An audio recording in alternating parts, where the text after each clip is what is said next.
Welcome to Conversations with Tom Shorkey. Conversations explores the past, the present, and the future of the communities in which we live through the eyes of interesting individuals. Now let's join our host, Tom Shorkey. And out of the vegetable business, we're going to do just grain. That lasted 3 years. And then we're back into vegetables. So now we sell all our vegetables primarily at the farm or through Neiman's grocery store or through some of the farm-to-table restaurants, fish company, So packet now soups. you are, actually you and your brother have your own separate careers. Yes. But you're actually the owners of the Vandenbossche Farms Yes, now. we are. Everybody is very used to seeing Bernie and Audrey out there, but they're just your Well, right-hand people. Dad was had some heart conditions. You know, he's had heart condition for years. But a year ago, he had needed open heart, and he decided, you know, I'm gonna retire. So he actually, signed off the farm, and he's still there every day, but he can go home when he wants. And I think he was back after that heart surgery sooner rather than later, too. Absolutely, can't keep him away. That's good. How many acres get farmed out there? We have 80 on the family farm. We farm close to 60 in vegetables and sweet corn. And then between leases and some of the farms we've acquired, we do another 150 in soybeans. Now, I did ask your mother once to give me a commercial for Vandenbossche Farms, and she said, Tom, we only sell what we grow. We don't truck anything in here. If you're going to buy something from us, it's something that came out of the ground on Vandenbossche Farms. Absolutely. And that's something we pride ourselves on. Down the road, we may end up having to buy a few things. We're not real good at growing some root crops, so we can't grow a potato to save our skin, but right now, everything we do grow there is ours. What about the flowers that you do in the spring? Is that? Some of them we can't start ourselves because of trademark infringement issues. So we buy a lot of cuttings and very small, or we start it by seed. All the vegetables are started by seed. All right. Now, the big thing, of course, for anybody from Michigan is that sweet corn season. You started it, I suppose it depends on the weather, but you started it relatively early, but you extended the sweet corn season into October, I think. Yeah, well, How do you manage to do that? We had no frost last year, so that's the biggest thing. That's the end of the sweet corn is the first frost. But we start the first planting usually right around Easter inside the greenhouses. We live plant our first 3 patches through the transplanter for the vegetable transplanter. So we have 250 flats of sweet corn growing inside the greenhouse, so a little bit of a head start. Well, I think that would do it. Now, when we have a cold winter like we're having this year with, this 10-degree weather, does that affect how soon you can get started in the spring, or not necessarily? Not necessarily, because it all depends on the spring. The amount of sun you get, because the sun can warm the ground up extremely quickly, and that's the biggest thing is the first 1.5 to 2 inches of the soil is actually what we're looking for temperature. We actually have a thermometer in the ground before we plant our first planting. So it's kind of scientific, especially with the new sweet corns are very susceptible to cold. So we have to be very careful with them. And then with the amount of, or the variety of vegetables that you have out there, that you've already told us a number of acres, how much manpower does it take to cover all that? It's just, it's hard to, each year is different. I mean, you have different challenges every year. It's something different. So some years it takes a little less manpower, some years it takes more, but with the family, my son, my 2 nieces, my brother's wives, and then they're all brought in. Hey, Mom and Dad, can you come and ride a transplanter? Can you come out help us clean out a field? Or everybody chips in. We've got some of the neighbors come over and give us a hand. It's a lot of fun. What's the most difficult part about being a vegetable farmer in the 21st century? stereotypes. A lot of it, you get some misinformation on different crops. Is GMO bad, or is this what you're doing today? Is that it's not as good a product as they grew in the 50s, and we would actually starve if we didn't have GMO right now. Yeah. Well, I know that. I mean, that GMO or genetically modified Organism. or organic. It is I think it's a fact of life. It is. And it has had a slanted picture drawn of it. That maybe it's not the greatest thing, but it really. We grow very little, only because most vegetables there is no GMO for vegetables. Yeah. So, but they've been doing selective breeding for vegetables since the monks in the Dark Ages. Yeah. That's where it was actually started. They started with peas because it's a very easy trait. They have easy traits to pull out. So Interesting. But, even though it seems like this would be a full-time job for most people, this really isn't your job. Tell us the name of your company. Maple Landscaping and Lawn Services. Maple Landscaping and Lawn Service. Now, if anybody has seen any of your equipment around, it's a red truck, I think. Absolutely. Red truck with a little maple landscaping on the door, or whatever. It's snow plow season. How many different snow plow trucks do you have out running around? We have about 18 pieces of equipment out every time it snows. Wow. Big operation. Daunting at times. Well, I'd like our audience at home to understand where the name Maple Landscaping came from. When I was going through college, I worked for my dad, who was a assistant green superintendent at Maple Lane Golf Course down in Sterling Heights, and a friend of mine and I would work for a lot of the neighbors of the green golf course at night when we got off work, and they made jokes about it, called it Maple Landscaping, and it stuck, and I've been doing it ever since. So you have actually grown Maple Landscaping into what it is, just from being a part-timer, helping your dad on the golf course It was down in Macomb County. It was a pickup and a little trailer and one lawnmower, and that's what we started. How many guys work for Maple at this We have up to 16 to 19, depending on the time of year. Oh. So, and the snow plowing is required in the middle of the night half the time. So I won't ask you when you sleep, but. Very little sometimes. Okay, so if you're going to be a vegetable farmer and you're going to be around-the-clock landscaper, not only the warm weather landscaping, but snow work and everything else that happens in the cold months, well, it seems like you wouldn't have time for anything else, but somewhere along the way you got involved with the fire department. Yes. How old were you when you started with Marine City Fire Department? I graduated college in 1996, 95, 96, and I went to night school, so my nights were available, so I went kind of back to school and learned how to become a fireman. What's your role over there now with the fire I'm department? assistant chief. Assistant chief at Marine City. Small town fire departments face a lot of challenges. They do. What's the manpower? How many guys do you have right now? Right now we have 21 members, so we've got some very senior guys, myself, and then we've got some 18, 19-year-old people just got out of high school, and we're teaching them a new trade.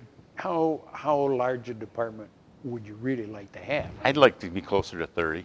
30. So we have a large fire. Actually, the more manpower you have, the easier it is. The less you have to press the guys. Do we have any female firefighters? Yeah, actually, my wife is getting ready to retire, and she's got 20 years this year. So. Well, this is for our audience at home. We have Marine City Fire Department. They're looking to increase their manpower a little bit, and men or women. What would it have to be? 18? 18. 18 years of age. I would imagine there's a significant amount of training if you want to be involved. Yeah, you've got to become Fire 1, and we suggest to get Fire 2, which is a full fire academy, and then you've got to take a medical first responders license also. So someone would probably, you'd really have to be dedicated when you stop and think about it, because in order to work for a department, which you're not really considered volunteer anymore, but it doesn't pay much. No, it's paid per call, so, per call. yeah. So, but you have to go through the fire academy and all the training that people who work in larger cities that are. Yeah, absolutely. And it's, the fire authority pays for all your training, so actually it's free training for someone that's looking to maybe get into a different career. It's a great way to get into it and serve your community at the same time. Now, when we get emergency first responders, 911, somebody shoveling snow and fell over, maybe they had a heart attack and the call goes in, does the fire department send their emergency vehicle out, or does the ambulance coming out of River District do that? Both. It'll all depend on how the call is coded out. They're going to go through a flip chart, and it will, through EMD protocols, then dictate if it's a EMS only, non-emergency transport, or is it a rescue where we need both units. Because TRI is going to show up with 2 people, and if it turns into a full arrest or we need CPR, they'll need more help in the back, and then our people jump in and ride up to the hospital with them. Now, what I have seen in different communities, and when I did my work in Royal Oak a few years ago, I would notice that whenever there was an emergency call, then also a fire truck came out.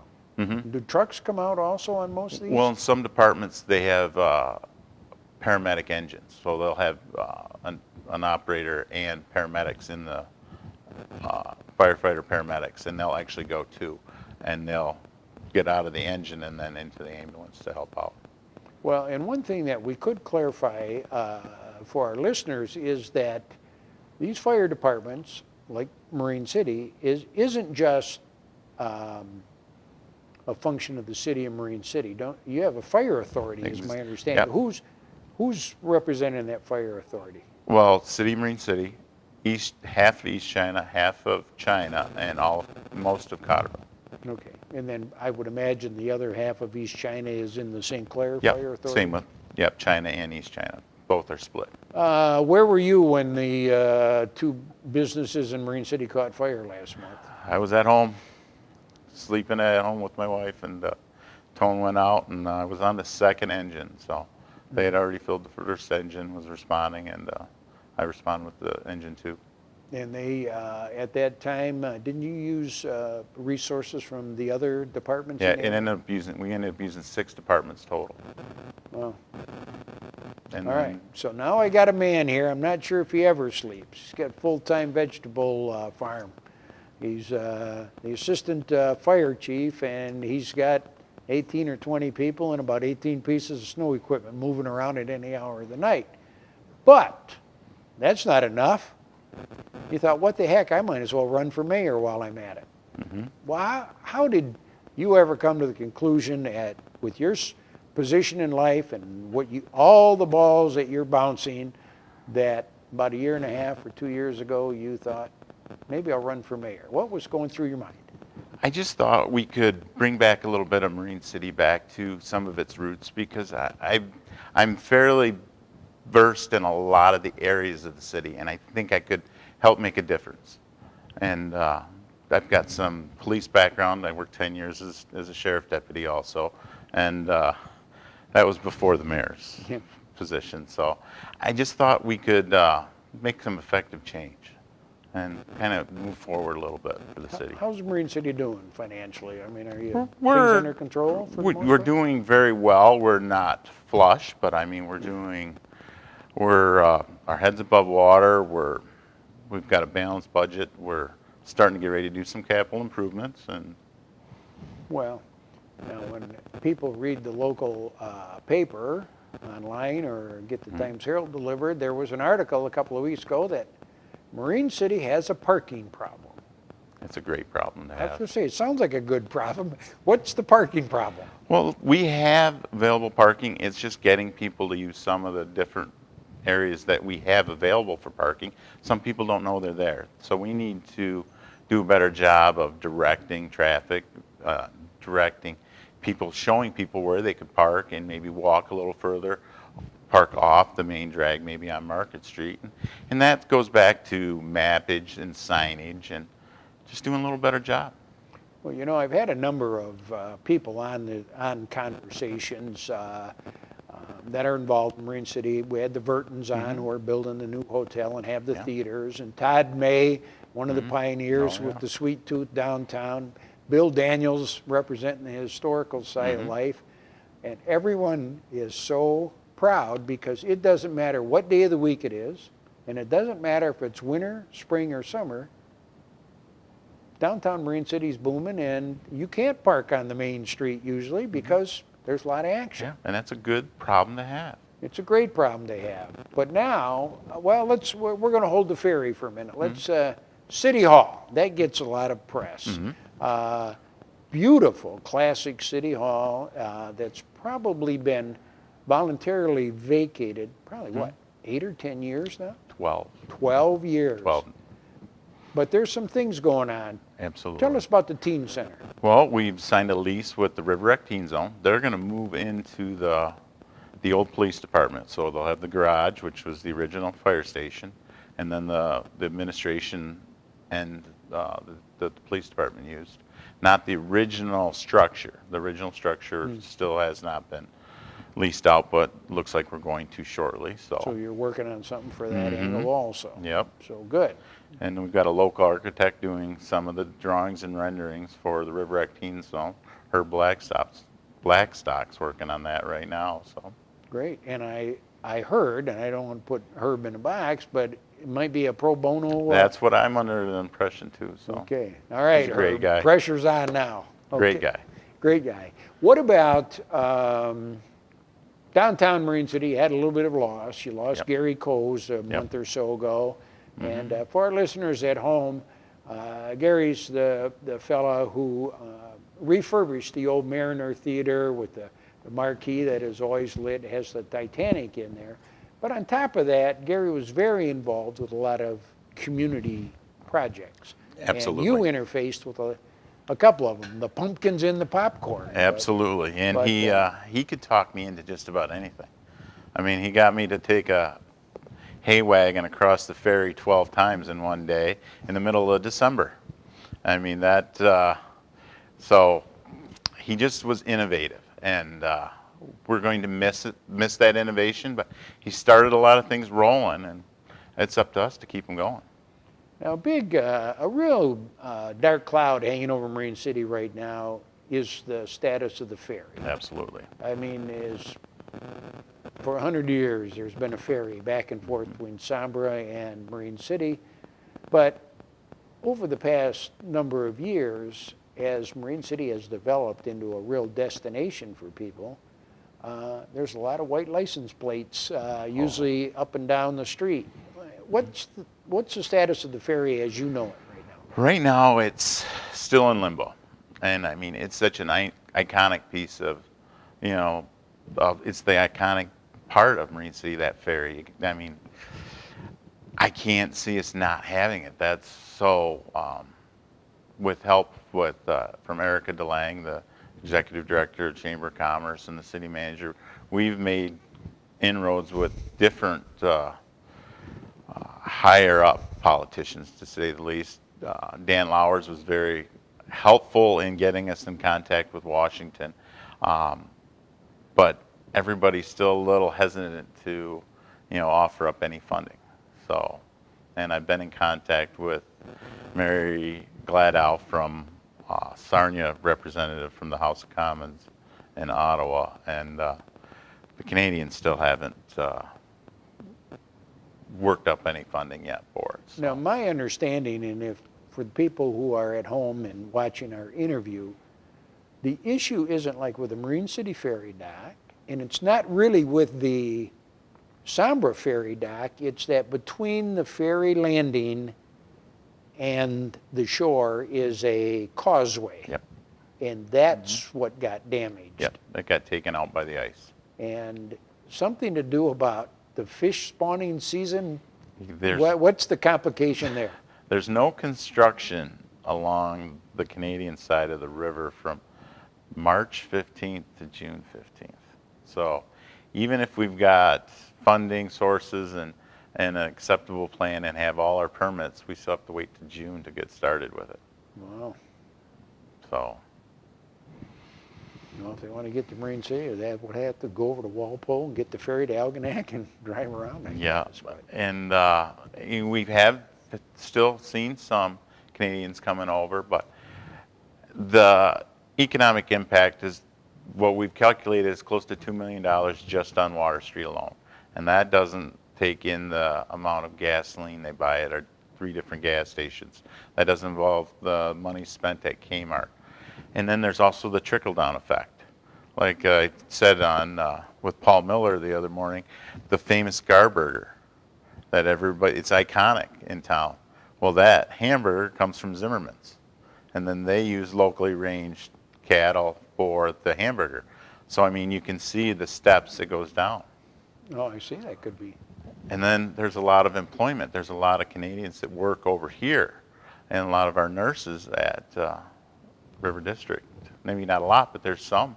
And Yeah, that could affect them. And Well, and I do understand, and somebody told me this once, that one of the reasons the Marine City Kmart hasn't closed wasn't necessarily because a lot of people in Marine City and Algonac are shopping there, but they get significant business from the other side of the border. absolutely. You see there, every once in a while you look in the trash cans and all the wrappers and everything are in the The new trash. shoes are on the feet. That's right.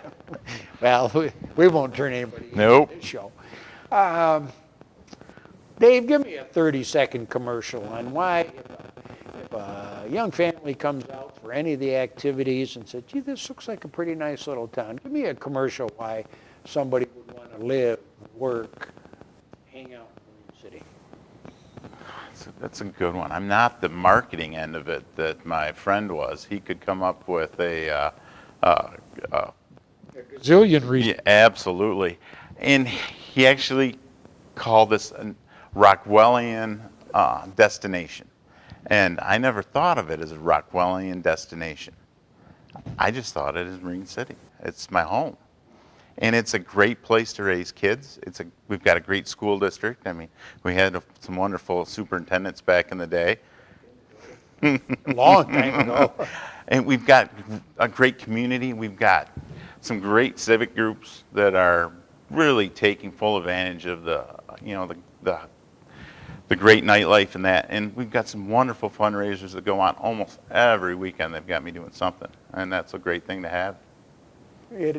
And I think you did well with that. I have a cousin that came back, grew up, but he lives down in Maryland, and brought his wife up, and it was a summer day, a lot of things were happening, and she says, well, I can't believe this is the town you brought me to, 15 years ago or whatever.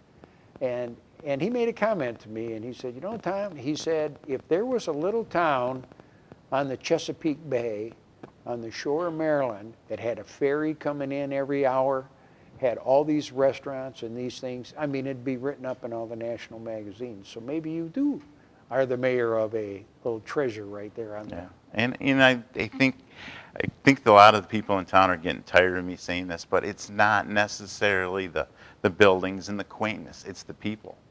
We have wonderful people, and you can't recreate that. I've had other communities come to me. We really want to recreate what you've got. I go, well, you've got to have the people. You've got to have the groups. You've got to have the volunteers. Mm-hmm. The number of volunteers we have for every event, it's to put that pumpkin thing on. It's phenomenal. And then we've got our. How many pumpkins was that we were trying to carve last? Well, I hauled in 1,200, so we ended up carving, I think, 1,058, 54, something like that. So.